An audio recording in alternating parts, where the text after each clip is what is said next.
हाँ जी, अब हम करेंगे डी ब्रॉग्ली's इक्वेशन। उसमें जो हमने पढ़ा था उस दिन कि वेव नेचर ऑफ मैटर, तो इसमें याद रखना है कि ये जो डी ब्रॉग्ली's इक्वेशन वेव आपकी मैं शो करूंगा, that is neither an electromagnetic nor mechanical wave, क्योंकि इलेक्ट्रोमैग्नेटिक जो है that is produced by charged particles, और जो मैकेनिकल वेव है it is not a mechanical wave because it can even travel in vacuum also, right? तो ये चीजें याद रखनी है। तो ये मैक्रोस्कोपिक पार्टिकल्स के लिए ये एप्लीकेबल नहीं है। आपने केमिस्ट्री में पढ़ रखा है और फिजिक्स में भी हमने मॉडर्न में पढ़ा है। इसके हम सिंपल रिलेशंस करेंगे। देखिए जरा डी ब्रॉग्ली का क्वेश्चन का रिलेशन का lambda is equal to h by p, मतलब वेवलेंथ जो inversely proportional to momentum. p जो है 2m होता है, मैकेनिक्स में हमने पढ़ रखा है, और लैम्डा आपका आ गया h by 2m। For charged particles accelerated from rest, तो काइनेटिक एनर्जी किसके बराबर होती है? qv के, तो k की जगह हमने qv पुट कर दिया। तो माइक्रोस्कोपिक पार्टिकल्स के लिए, सब एटॉमिक पार्टिकल्स के लिए ये मैंने डिफरेंट रिलेशंस लिखे, कैलकुलेट करके h m q सारी वैल्यूज पुट करके लिखे। आपने सीधे ये याद रखने क्योंकि इन पे क्वेश्चन आ सकता है। इलेक्ट्रॉन के लिए 12.27 by v under root angstrom में आंसर होगा जी ये। प्रोटॉन के लिए 0.286, प्रोटॉन का और न्यूट्रॉन का एक जैसी डिजिट है, ये देखिए। बट इसमें क्या है, इसमें मैंने v अंडर रूट लिखा नहीं, इसमें आपने देखा होगा कि k नीवी है, क्योंकि जो न्यूट्रॉन है उसको आप एक्सेलरेट नहीं ना कर सकते पोटेंशियल देके, तो उसकी काइनेटिक एनर्जी आपको लिखनी पड़ेगी ev में। तो आंसर जो है इनका सबका जो है आपने एंगस्ट्रॉम में लिखना सबका ही। सिमिलरली अल्फा पार्टिकल है, न्यूट्रॉन है, गैस मॉलिक्यूल्स है। गैस मॉलिक्यूल में T जो है एब्सोल्यूट टेम्परेचर है, केल्विन में जो आप लेते हो, और K जो है वो क्या है? बोल्ट्जमैन्स कांस्टेंट।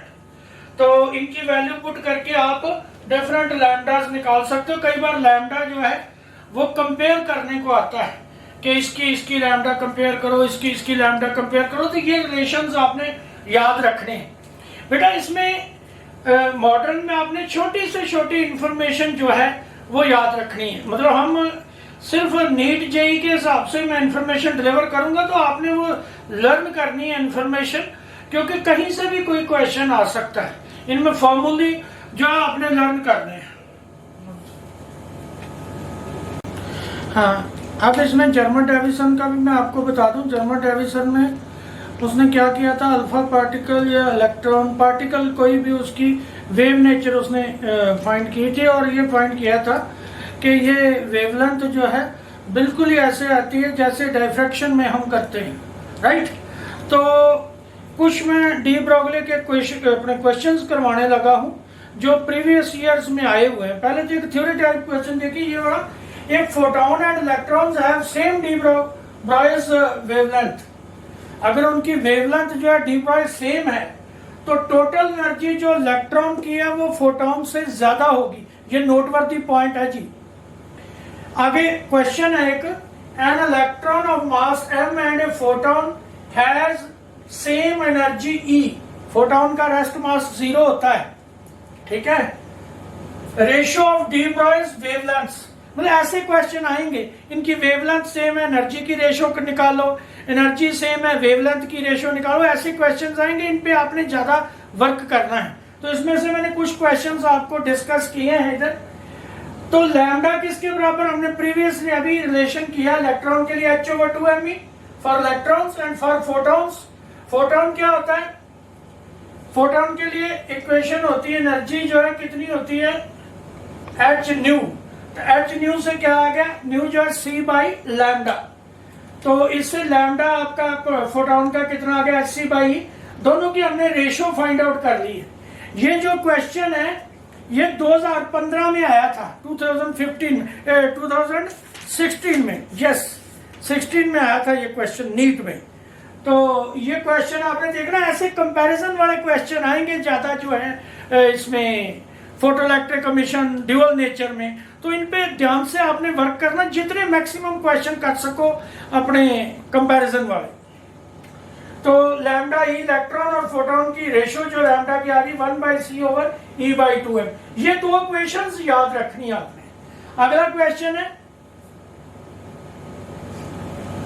जो लैम्डा इलेक्ट्रॉन का लैम्डा ई है और फोटोन का जो लैम्डा पी है, इनका रिलेशन निकालना है जी। ये 2013 में आया था, जब फर्स्ट टाइम नीट हुआ था तो ये क्वेश्चन आया था। तो उसमें आपने क्या निकालना, लैम्डा ई और लैम्डा पी में रिलेशन निकालना है। ई सेम है, ये दिया हुआ सेम ई, राइट। तो इसमें देखिए लैम्डा जो है इलेक्ट्रॉन का वो ये दिया हुआ है, लैम्डा स्क्वायर कर लो h² 2me। अपना फोटोन का कितना, hc/e। मैं आपको ये बता दूं ये कहां से आया, इधर देख लीजिए।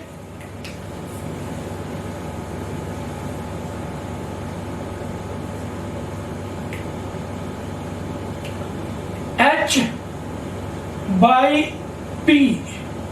मतलब h/mc, ऊपर भी c मल्टीप्लाई किया, नीचे भी c मल्टीप्लाई किया, तो क्या आ गया hc/e। तो ये इक्वेशन याद रखनी, सिर्फ इंटरचेंज करना और इक्वेशंस बन जानी।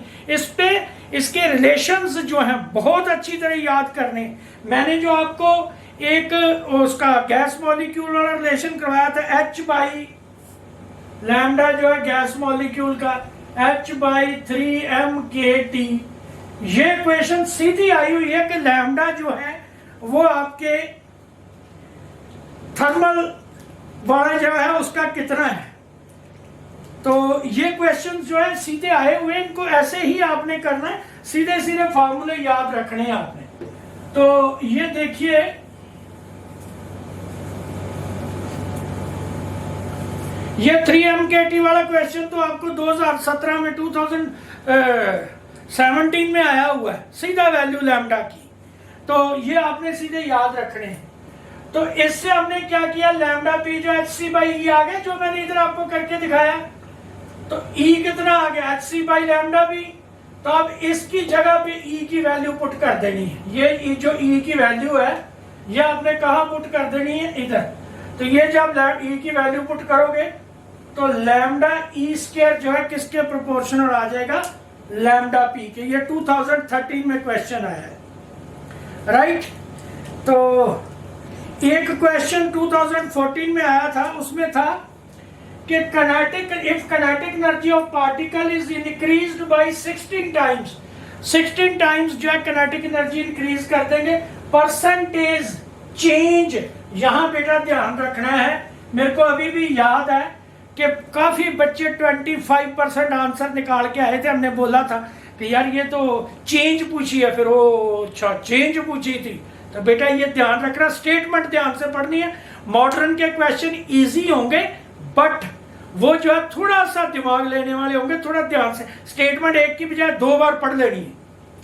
तो percentage change in de Broglie's wavelength, λ1 जो है कितना है, पार्टिकल है कोई भी, h/2me।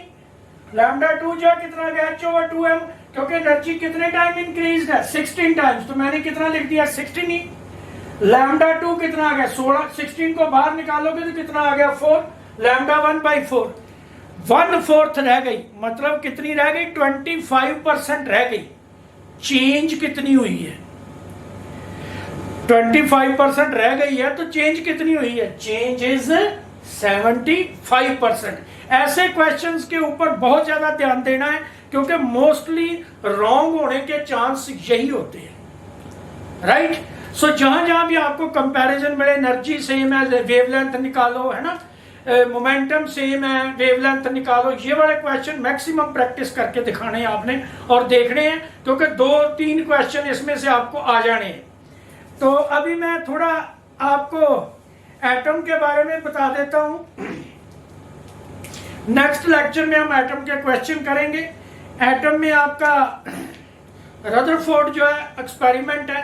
तो रदरफोर्ड ने न्यूक्लियस फाइंड आउट किया था, और उसमें जो उसका फेलियर हुआ था उसको क्या था कि अकॉर्डिंग टू इलेक्ट्रोस्टैटिक थ्योरी जो है चार्ज्ड पार्टिकल जब किसी अदर चार्ज्ड पार्टिकल के अराउंड मूव करता है तो it continuously emit energy in the form of radiations.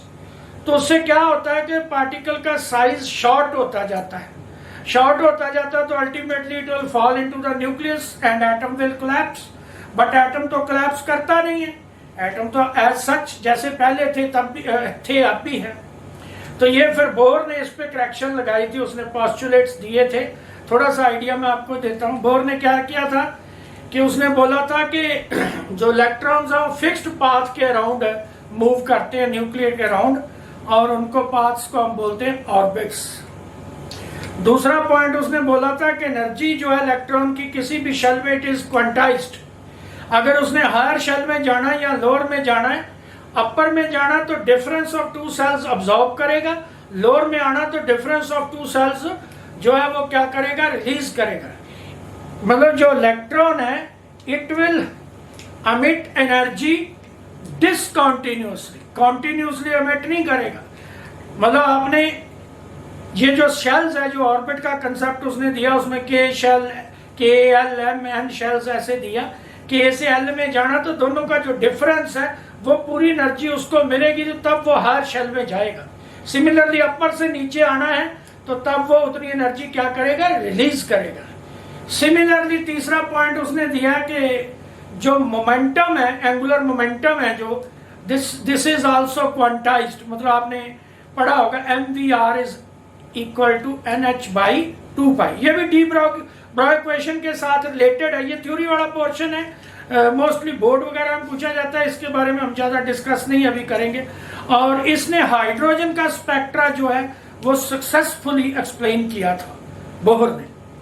तो उसके ऊपर उसने फिर Lyman series, Balmer series, Paschen, Brackett, Pfund and Humphrey series बनाई थी।